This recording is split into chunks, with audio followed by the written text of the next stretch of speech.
या साईडने असं एकदम मऊ असतं त्या साईडने आपण आधी टाकायची पुरी, कारण मग फुगत्यात, नाहीतर फुगत्यात आणि फुगत नाहीत. मग ज्या साईडने असं एकदम मऊ लाटण्यात आले आपलं त्या साईडने पुरी टाकायची.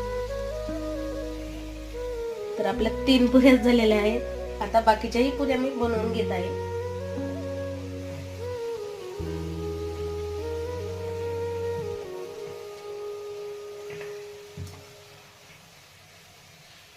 कमी गॅसवर छान अशा तळून घ्यायच्या, खूप कमी पण नाही करायचा.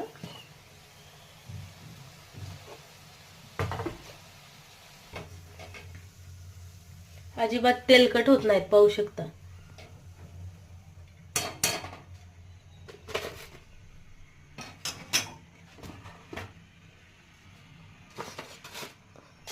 तर या गरमागरम पालक पुरी खायला.